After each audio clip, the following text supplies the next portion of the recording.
Punjab Kings के सारे matches हो गए हैं और पंजाब किंग्स नंबर 1 पे फिनिश कर चुकी है। पहले नंबर पे तो मुझे ये बता दो, कोई भी अगर शशांक सिंह का बैकग्राउंड जानता है तो कोई मुझे ये बता दो कि बंदा ये क्या है, ये है क्या, ये कोई इसका चाचा ताया मामू फूफा चाचा कुछ भी हो, कोई भी बंदा हो जो कि ज्योतिषी का काम करता हो, फ्यूचर देखता हो, फ्यूचर प्रिडिक्शन करता हो, कोई भी ऐसा वैसा सीन है तो भाई मुझे निकाल के बता दो। ये बंदा आईपीएल शुरू होने से पहले कैसे प्रेडिक्ट कर सकता है कि हमारी टीम टॉप 4 भी नहीं टॉप 2 में नजर आएगी आपको। ये बंदा आईपीएल स्टार्ट होने से भी पहले इस तरह की प्रेडिक्शन दे रहा है किसी पॉडकास्ट में बैठ के। बाकायदा इसने 14 मैचेस कह के इसने खत्म किया था कि जब हमारे 14 मैचेस कंप्लीट होंगे आप हमारी टीम को नंबर 1 या नंबर 2 पे ही पाएंगे। और भाई साहब पंजाब किंग्स इस टाइम पे नंबर 1 पे बैठी हुई है। कैसे कैसे इतनी तगड़ी किस्म की प्रोडिक्शन कोई कैसे कर सकता है? मुझे तो पहले इसका कोई बैकग्राउंड देख के बता दो, कोई बता दो मुझे, ताकि मुझे थोड़ी सी तसल्ली हो जाए कि यार इनमें से कोई एक, कोई इसका फूफा ताया चाचा कुछ भी है, कोई भी रिश्तेदार हो जो कि ऐसे ये वाला काम करता हो, फ्यूचर प्रोडिक्शन करता हो, ताकि ताकि मुझे थोड़ी सी तसल्ली हो जाए, हाँ यार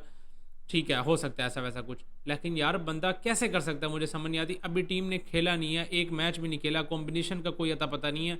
अगर क्रिकेटिंग पॉइंट ऑफ व्यू के हिसाब से देखा जाए तो ये सारी चीज़ें मैटर करती हैं ना, कि एक दो मैचेस हों, ज़रा हमें हमारा कॉम्बिनेशन का पता चल जाए, हमारी टीम का पता चल जाए। क्योंकि ऑन पेपर तो आईपीएल की सारी सारी टीमें बहुत अच्छी थी, हर टीम में एक से बढ़ के एक स्टार्स भरे पड़े हैं, चाहे वो फॉरेनर प्लेयर्स हो जाए चाहे लोकल प्लेयर्स हो जाए, तो टीम्स तो सारी ऑन पेपर अच्छी थी। तो ये बंदा कैसे कह सकता है कि भाई हमारी टीम टॉप 4 भी नहीं टॉप 2 में नजर आएगी? खैर भाई इसको ओवर कॉन्फिडेंस कह लें या अपनी टीम पे अपने आप पे बहुत यकीन कह लें, क्योंकि जब जब इस बंदे ने बैटिंग किया इसने तगड़ी किस्म की बैटिंग की है। और अगर टीम पे नज़र डाले तो टीम भी किसी से कम नहीं है, बैटिंग बॉलिंग फील्डिंग हर डिपार्टमेंट में फुल तबाही मचाई हुई है इनकी टीम ने।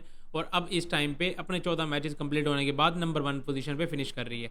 अभी आरसीबी का मैच पड़ा हुआ है, अभी तक कोई डिसाइडेड नहीं है। सबसे पहले तो मैं ये बात कहूँगा, किसी भी लीग की खुशकिस्मती और खुशनसीबी होती है कि लीग का आखिरी मैच हो और कोई अता पता नहीं है कि क्वालिफायर कौन खेल रहा है और एलिमिनेटर कौन खेल रहा है।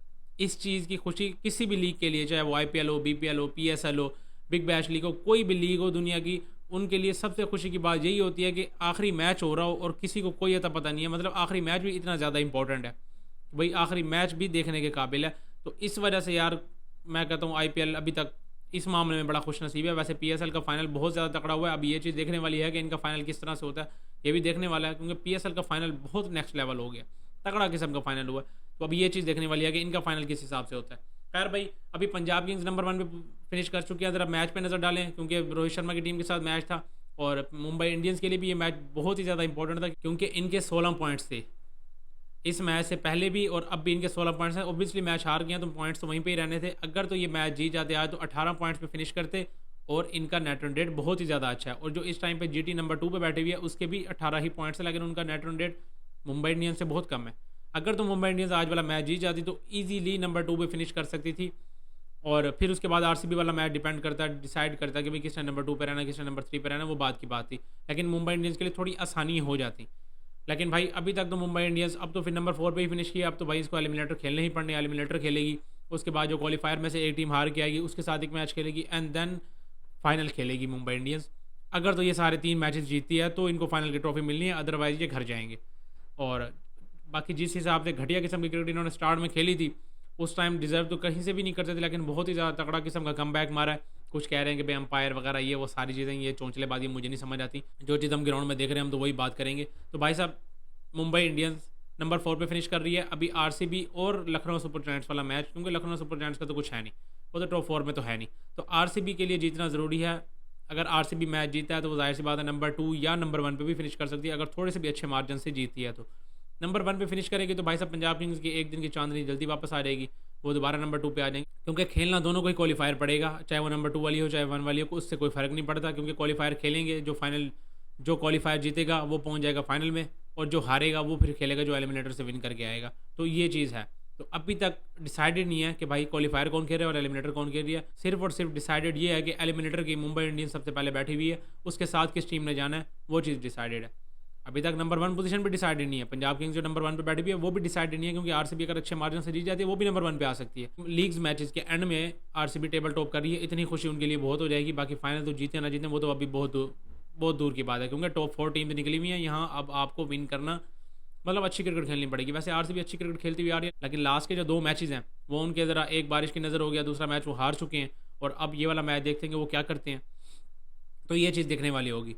तो खैर भाई आज की तरह मैच में नजर डालते हैं। तो भाई टॉस जीत के पहले बॉलिंग पकड़ लेती है पंजाब किंग्स। श्रेयस अय्यर कहते हैं चल मेरा भाई शर्मा जी जरा बैटिंग करके दिखाऊं मैं। शर्मा जी जाते हैं, सुकून से सो जाते हैं विकेट पे। भाई साहब बैटिंग ही नहीं हो रही। बंदा 114 के स्ट्राइक रेट के साथ बंदा बैटिंग करके जा रहा है और ऐसे लग रहा था कि रिजवान साहब की रूह आ गई है बंदे में। वो भी भाई साहब ओपन करने जाते हैं, ये भी भाई साहब ओपन करने जाते हैं, लेकिन शर्मा जी और रिजवान की बैटिंग में ज़मीन आसमान का फ़र्क है। लेकिन जिस हिसाब से बैटिंग आज शर्मा जी ने की है, ऐसे लग रहा था कि भाई साहब रिजवान साहब आए हुए हैं। साक्षात रिजवान साहब के दर्शन हो गए हैं। और रिजवान साहब वैसे पीएसएल से तो बाहर हो गए थे सबसे पहले, अब तो पीएसएल भी एंड हो गया, पीएसएल फाइनल भी जीत चुकी है लाहौर कलंदर्स। शर्मा जी भाई बिल्कुल ही घटिया किस्म की बैटिंग, 24 रन की हैं 21 बॉल्स में, इतने ही बकवास किस्म के स्ट्राइक रेट के साथ। और जब ये बैटिंग कर रहे थे ऐसे लग रहा था कि विकेट ही बहुत ज़्यादा टफ है।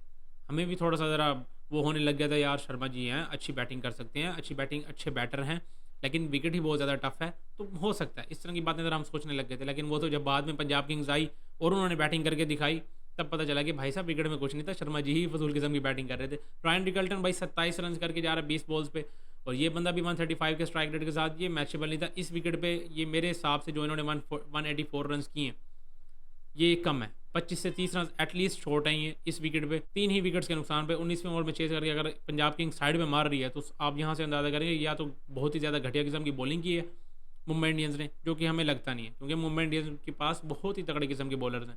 ट्रेंट बोल्ट है, जसप्रीत बुमराह, हार्दिक पांड्या, मतलब तगड़े किस्म के बॉलर्स उनके पास होने के बावजूद भी अगर वो 19वें ओवर में चेज करवा रहे हैं। 57 रन खेला है जी हमारा स्काई सूर्य कुमार यादव, और ये भी मेरे हिसाब से कम है। स्ट्राइक रेट उस हिसाब का नहीं है, स्ट्राइक रेट इसका बहुत ही ज़्यादा, इसका तो तकरीबन 180 प्लस का स्ट्राइक रेट तो होना चाहिए जिस हिसाब का ये बैटर है।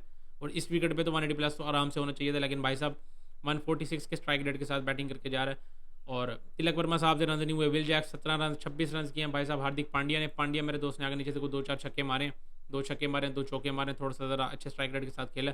बाकी ओवरऑल देखा तो सबने बस नॉर्मली किस्म की बैटिंग की है। बॉलिंग पर नजर डालें तो भाई अर्शदीप 2 आउट करके जा रहा है 4 ओवर्स में, सिर्फ और सिर्फ 28 रन देके।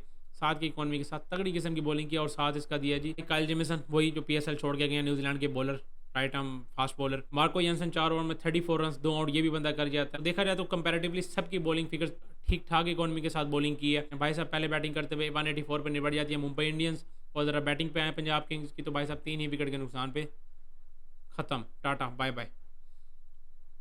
प्रियांश आर्या 62 रन 35 बॉल्स पे, 177 का स्ट्राइक रेट, ये होती है ओपनिंग बैटिंग। और ये लोकल प्लेयर है, अभी पता नहीं को मेरा ख्याल है 2-3 ही करोड़ में बिका था ये बंदा। पर अब सिमरन सिंह को देख लें तो 13 ही रन करके बंदा आउट हो जाता है 16 बॉल्स पे। इस बंदे की कोई समझ नहीं है। वैसे इसने बैटिंग रिसेंट पास बहुत अच्छी बैटिंग भी की हुई है। जोश इंग्लिश को देखें तो भाई 73 रन, जोश इंग्लिश और प्रियांश आर्या इन दोनों ने ही मैच को इजीली साइड पे लगा दिया, जिस हिसाब का इन्होंने स्टार्ट दे दिया। श्रेयस अय्यर ने आगे विनिंग शॉट खेली और मैच खत्म। 26 रन किया श्रेयस अय्यर ने 16 बॉल्स पे। श्रेयस अय्यर के अगर रन देखें तो भाई साहब 500 प्लस रन इस बंदे ने भी किए हैं। तो इनका देखा जाए बैटिंग, बॉलिंग, फील्डिंग, तीनों डिपार्टमेंट में इनके प्लेयर्स अच्छी खासी फॉर्म में चल रहे हैं, और तगड़े किस्म के मतलब बैटर्स अच्छे रन करते हुए आ रहे हैं, बॉलर्स अच्छी इकॉनमी के साथ बॉलिंग कर रहे हैं, इवन के विकेट्स भी ले रहे हैं। तो मतलब पंजाब किंग्स का अगर देखा जाए तो कॉम्बिनेशन बहुत ही अच्छा बना हुआ है, और इस टाइम पे नंबर 1 पे फिनिश भी कर चुकी है शशांक सिंह की। जाहिर सी बात है वो बातें पूरी हो तो गई, हम टॉप 2 में फिनिश करेंगे भाई साहब। टॉप 2 में तो फिनिश कर चुके हैं अब ये। अभी आरसीबी का देखना बाकी है, नंबर 1 पे रहना है या नंबर 2 पे रहना है, ये चीज़ देखने वाली बाकी है अभी आज के मैच में। थोड़ा बॉलिंग में नजर डालें तो भाई साहब फुल खलबली मची हुई थी। हार्दिक पांड्या को कोई समझ नहीं आ रही थी कि किस तरह से मैंने ये स्कोर डिफेंड करने हैं।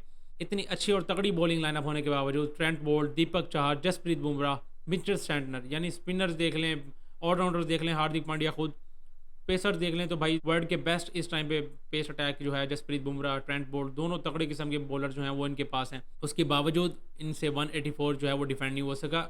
एक टाइम चलो ठीक है डिफेंड नहीं हो सका, लेकिन फाइट भी नज़र आती है ना कि भी पता चले कि भाई थोड़ी फाइट की है। 184 भी चेज मरमरा के हुआ है, ऐसे भी नहीं हुआ, ईजिली चेज मारे उन्होंने, 3 ही आउट हुए हैं और 19वें ओवर में चेज कर लिए। तो भाई साहब फुल्ली मैं कहता हूँ मुंबई इंडियंस पागल हुई थी, कोई समझ नहीं आ रही थी, और इनके लिए भी वैसे इंपॉर्टेंट मैच है। अगर ये विन कर जाते तो नंबर 2 पे फिनिश कर जाते, जैसे मैंने आपको पहले बताया। खैर हुआ था भाई पंजाब किंग्स और मुंबई इंडियंस का मैच। अब आरसीबी का मैच बड़ा इंपॉर्टेंट है, जो डिसाइड करेगा किसने क्वालिफायर खेलना है और किसने एलिमिनेटर खेलना है। ये चीज़ लाजमी डिसाइड होगी अभी इस मैच में, कौन सी टीम क्वालिफायर खेलेगी और कौन सी टीम एलिमिनेटर के लिए क्वालिफाई करेगी। लाजमी बताएं, लाजमी कमेंट्स में शेयर करें। इस वीडियो में इतना ही, मिलता है नेक्स्ट वीडियो में।